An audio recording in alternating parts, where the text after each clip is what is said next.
Welcome to the HR Chat Show, one of the world's most downloaded and shared podcasts designed for HR pros, talent execs, tech enthusiasts, and business leaders. For hundreds more episodes and what's new in the world of work, subscribe to the show, follow us on social media, and visit hrgazette.com. Welcome to another episode of the HR Chat podcast. Hello, listeners. This is your host today, Bill Banham.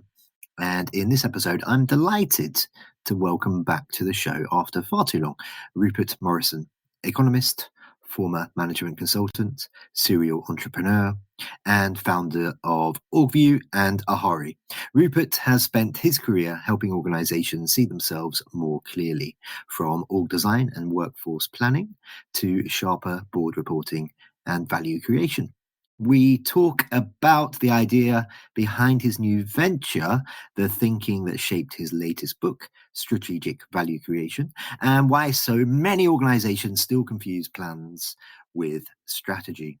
Rupert also breaks down what makes a strong board pack, why weak ones derail decision-making, and how his work with private equity firms on portfolio reporting connects back to the fundamentals of organizational clarity and capability. If you care about better decisions, better data, and better strategy, this conversation with Rupert will give you plenty to chew on. I hope you enjoy my conversation with Rupert Morrison. Rupert, it's my pleasure after a while to welcome you back to the HR Chat. Been a long time, Bill. Been way too long, quite a few years. How are you? You know, Bill, I'm always living the dream, just different dreams. No, I'm good, thank you. Really good. I mentioned to you before we hit record today that I was watching your podcast on YouTube earlier, and I think you gave the same answer. Always living the dream. I know. So it's a good answer. But I am living the dream. I love what I do. So if you love what you do, then how many people can say that?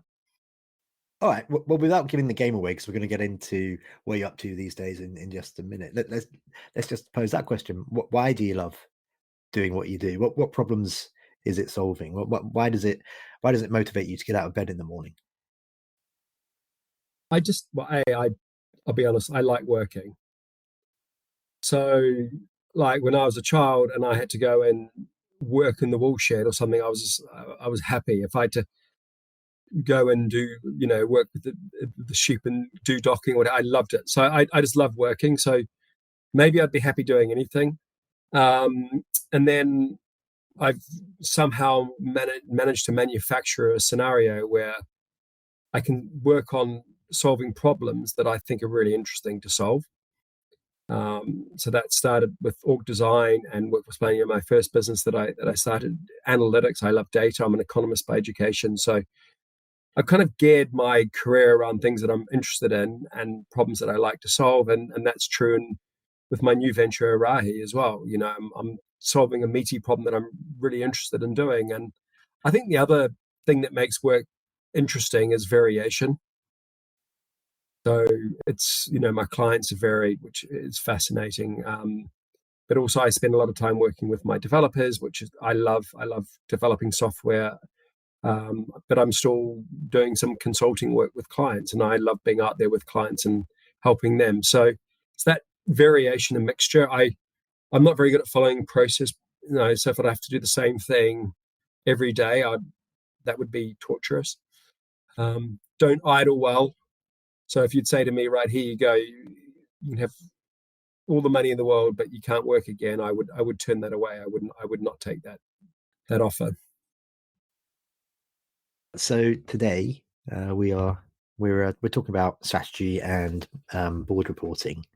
You mentioned just a second ago, Ahari, your new business. What's the big idea behind the new business, and why did you start it?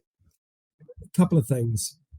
First, some of your listeners may know me. The last time you interviewed me, we were talking about org design, and you could ask the question: how do you go from org design to strategy and board reporting? So, whenever you do org design, the first question you ask is, "What's the strategy?" And you would expect that most organizations, most companies would have a very good answer to that question. The truth is they don't. The truth is org design is actually very hard to do because most of the time organizations don't have a clear, well-articulated, well-differentiated strategy. And I just thought it just amazed me every time. It amazed me. And, you mentioned my podcast. So I ask, I've obviously done work with lots of different clients. I'm got some gray hairs now. I'm getting older. But I speak to other people who do org design a lot, and they have the same experience. So that was the first thing. And then it got me thinking from first principles, actually, what is strategy? Like, I've been a management consultant, I've been a CEO, I've done this stuff. And I asked myself the question, can I really articulate what it is and how to do it? And have I always been good at creating, I call it designing a strategy. And I probably wasn't great. So I went back and researched, read over 50 books, did a lot of soul searching, a lot of reading, and, wrote another book, Strategic Value Creation, in part so I could answer that question. And we don't have enough time to go through it, but, basically I distilled it down to 8 questions. That the simplest way to answer the question is, where to play and how to win, which, wasn't my phraseology, but that's a nice way of thinking about it. But it's more than that, because you need to understand your ambition. You need to understand your economic engine, how you make money. That has to tie to purpose and passion. So, you can have all the right ideas, but if you're not extremely motivated, obsessively motivated, you're probably not going to succeed, in being the best in the world at doing the thing you want to do. So it's distilling all that down. And where people get confused is between that and a plan. So often say, so what is your strategy? And they will just have a list of aspirations. We want to be number one in this industry, or we want to grow by 25%, or whatever. And I'm like, okay, that's a goal. That's something you want. That's an outcome you want to achieve. That's a dream, living the dream. That's a dream. But how are you going to get there, and how you configure all your capabilities so that you can get there? That's a different thing. And that's where people get confused. They're, overly simplistic in their thinking / not thinking. That's one element of it. The other element is the board and board reporting. And I, being the CEO of a PE-backed business, I had to build board packs. And I would ask numerous investors and other private equity firms, can you give me an example of a good board pack? And they all said no. We're too embarrassed to share. They're not. And looking around, is most boards don't have a great pack, and something that links to the strategy. I call it the red line, from the strategy to the plan to what the board discusses and how you work through on a cadence. So everyone is aligned and working to execute that strategy, so you can maximize the chance of return. So it's that connection. It was those two sort of ideas really, and connecting those, that led me to Arahi and another SaaS platform, another piece of software to help people do this. I guess the most obvious question for what you just mentioned there is how does an organization analyze their capabilities and their human assets and all the possible ways that they could get to what they envisage the company should stand for. What are some of those processes to analyze? So at the strategy level, it's probably more high level than what you're thinking about. So Michael Porter talked about the activity system. I kind of distilled his activity system into, I think, different constituent parts. So what value factors, what value do you provide to your customer that is differentiating and makes you unique? And it's the combination of those value factors.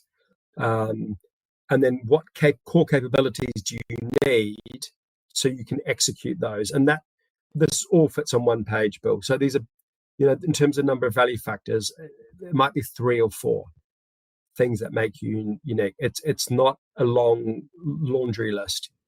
What are therefore the key processes, the key KPIs, the key policies that need to be in place? And that creates like a graph diagram or a web, and like a system on one page. And for strategy, that's the level. That's all you need to go to. Porter wrote about this stuff, 30 odd years ago. So it's not complex. It's just doing that, and that's one of the 8 questions. So it's really at that level, and then you can always break these things down to other strategy, like a functional strategy or a business unit strategy. So these things can cascade, but they should always align to that overarching corporate strategy, at the top of the tree. Okay, so higher level strategy, and then you're getting deep into it with different plans. Can you define for us the difference between a plan and a strategy? Sure. So a plan is how you're going to do this, how you configure the capabilities, the value you provide to the customer versus the competition. So it's in the context of a market, who you're selling to, so what segments you're selling to, and why they would buy. So what's your value proposition to that, how you make money. So all those elements have to be designed so they're all consistent together. It's a whole set of questions. What is the crux? What's the key thing you need to overcome? Versus a plan is, what are the steps you need to do to execute on things, to change things, so you can do those things. So think of a plan as, we're here today, we need to do A, B, C, and we'll get to this point. And you can't do everything at once. So it's prioritization, it's scheduling, and so that's what a plan is. We're going to do these things to get here. Now, like all these things, all things have to be true. So you need to, if you don't have a good strategy, a differentiated strategy that's really compelling, you're going to fail. There are other tests as well. How are you going to get power in the market? So, are there network effects? There's the Hamilton-Haler 7 powers, which is another framework. Apologies, this framework's from headed the wazoo, but what are the things that you have in the marketplace that give you power, so you can, if you want differentiated margins and returns, which often good strategy leads to differentiated returns, because you have something that is unique and that what people want, and that is defendable. A good brand is defensible. So process power, cornered resource, those are all things that give you a network effect.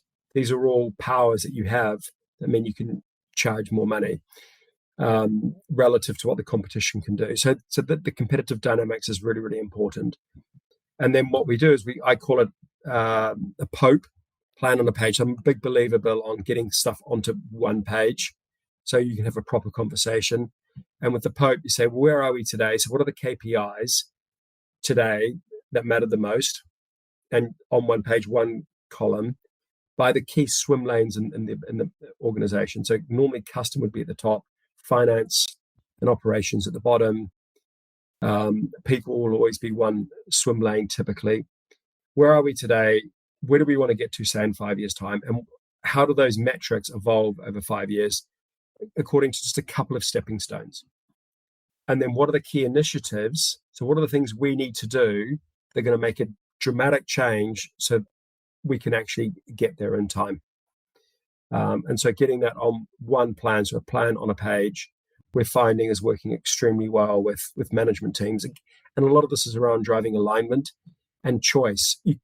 Most people try and do too much too quickly, and that just leads to failure. So what are the things today? What are the bets today? If we do these things, it's going to have the biggest impact, or it's going to lay a foundation for the next phase.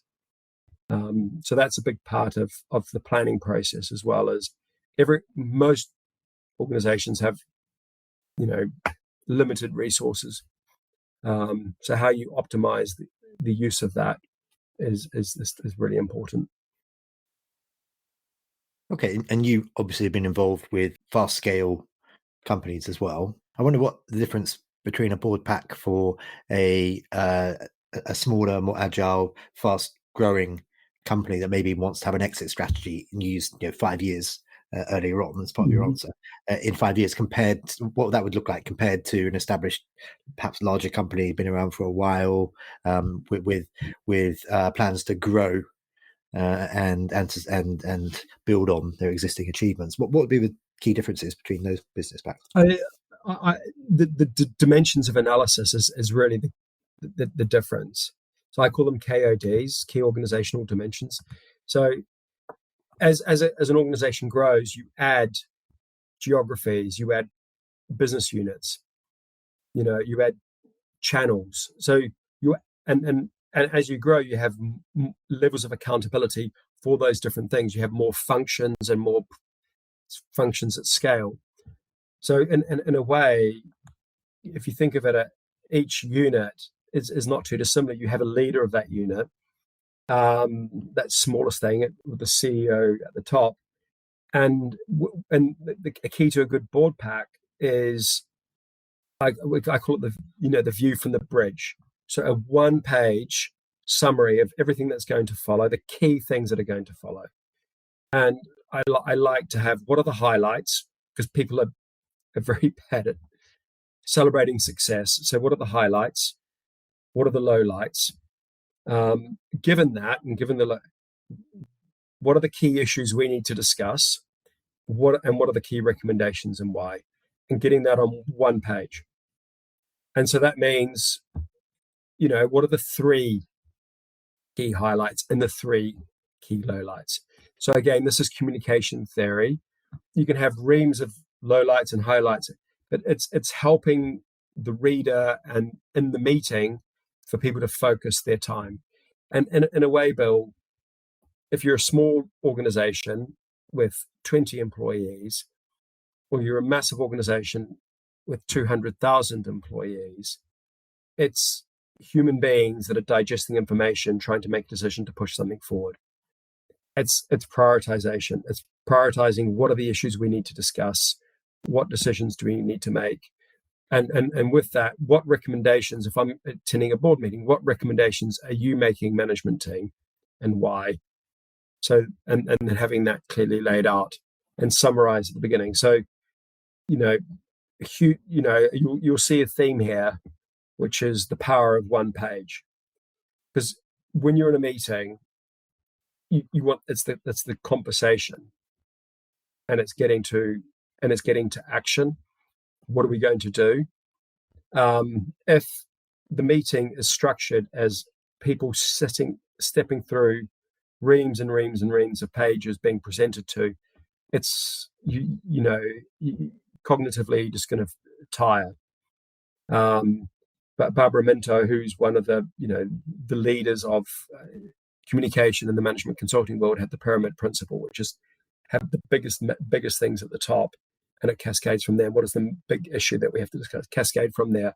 So it's leveraging that kind of thinking, really.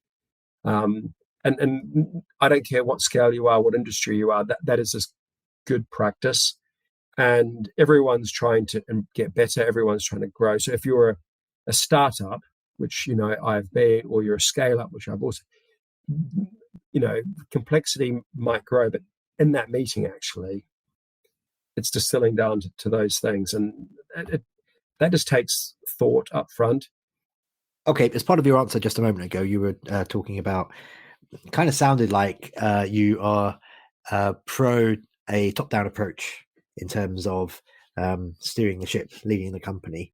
Where do you stand on bottom-up communication and how that shapes a company culture as well? Is that fine for company culture, but actually strategy should be top-down? I don't quite see them so mutually exclusive. Great insight comes from everywhere.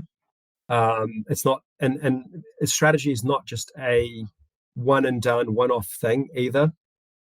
So if you're not listening to the market, if you're not listening to customers, if you don't see the process, you're going to fail. I guess I see it bimodal, without the bottom up. If you're just in an ivory tower, you're going to be in deep trouble. You don't have all that information flowing, and vice versa. I think often good strategy, it comes from a kernel of insight about something, about a market. Now, where does that come from? That might come from the founder or the CEO, but not always, and often not. And as you asked about scale, and as you become larger, that there's a trap of becoming more and more divorced from the market, and from the end customer, from the processes, from the things that make you great, and then you if you lose contact with that, you will fail.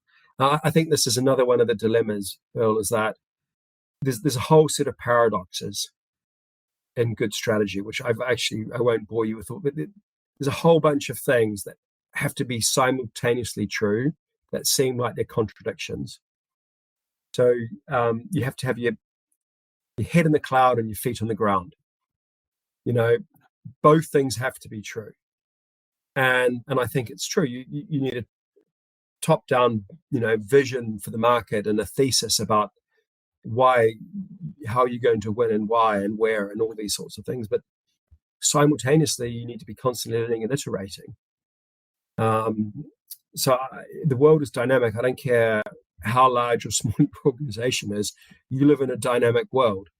The average lifespan of an organization and the Standard & Poor's S&P 500 is halved in the last 20 years. So I don't care who you are.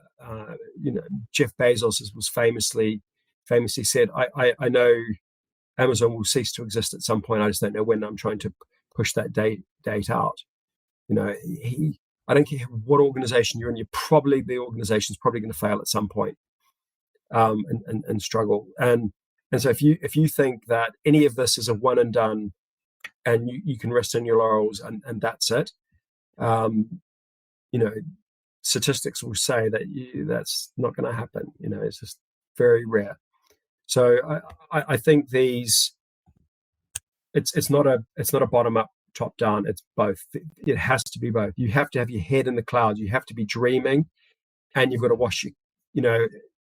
be on your cash. And one of the things that successful founders do over and over again is they're very prudent with money. They're very careful with what they spend. Cash management is key. So both things have to be true. And that's just with a lot of, if people are looking for one panacea, there's one thing, you do that one thing, then happy days, then guess what? The world's just not that simple. All the cliches are true, and a lot of cliches are in total contradiction to each other. I think you were going to say wash your hands as well, which actually is very important for a farmer, I would imagine. There you go. Just two more questions for you before we do wrap up for today. Just very briefly, you're doing portfolio reporting now for private equity firms too. How did that come about, and how does it relate to value creation and board reporting? Yeah, so it was a little bit by accident. I have to be honest. It was not the plan, and I was meeting the managing partner and some partners of a private equity firm, talking about value creation and board reporting. And they said, this is really interesting, but we have a problem with portfolio reporting. And portfolio reporting, for listeners that don't understand, is a PE firm wants to understand the performance of each of their investments. And because private equity, it's active capital inside that. So they have board seats. They often have majority shareholding. So when a private equity firm makes an investment, they will have an investment thesis. They'll have a thesis for today. The valuation is X. Let's call it 100. And we want to get that to 300 or 400. How are we going to do that? And then the investment committee will sign off that investment thesis to make that investment. And so they will have that signed off, which they have to report up to their LPs, the people that give their money to invest in these companies. And so they need to track how they're doing against that plan that they set at that investment. And then what they'll do with management, once they've acquired the business or acquired a major stake in the business, they will do a thing what's called a 100-day plan or create a value creation plan.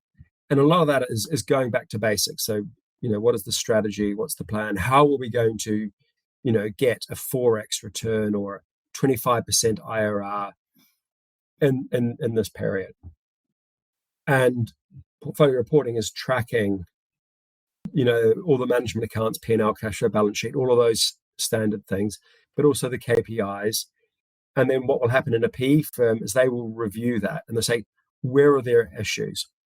And what's interesting when you look across the portfolio, are there things in each of the portfolio? And they will try and learn that and then help each of the portfolio companies improve.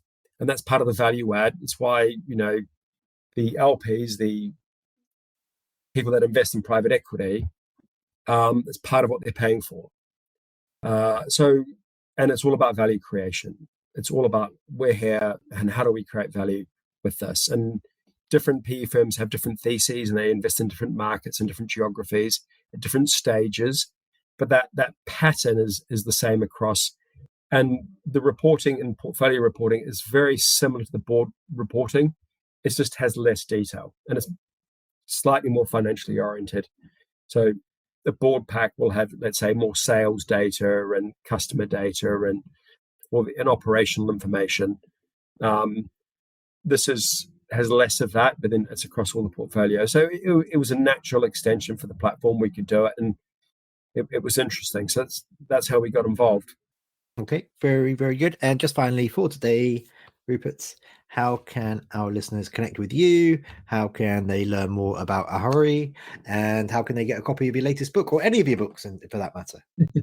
So you can get a copy of the books on Amazon or through Kogan Page, my publisher. The latest one's called Strategic Value Creation. There's also Data-Driven Organization Design, which is my first book, second edition, and Organizational Planning and Analysis is my second one. So you can find me on LinkedIn. It's probably the easiest way. The new company is Arahi. That's Arahi. So that is Mari for to lead or to guide. So arahi.com. And obviously there's also OrgView, which I'm still very involved with, orgview.com as well. So, going back to your early question, like keeping busy, Bill, and if you want to get in touch, if you found this interesting, then please let me know. Well, that just leaves me to say for today, Mr. Morrison, don't leave it so long next time, okay? Let's get you back on sooner. It's been nice. With pleasure, Bill. It's great to hear that you're keeping so busy and everything's going so well, and you're doing all these new things as well. So good to catch up with you. Thank you very much.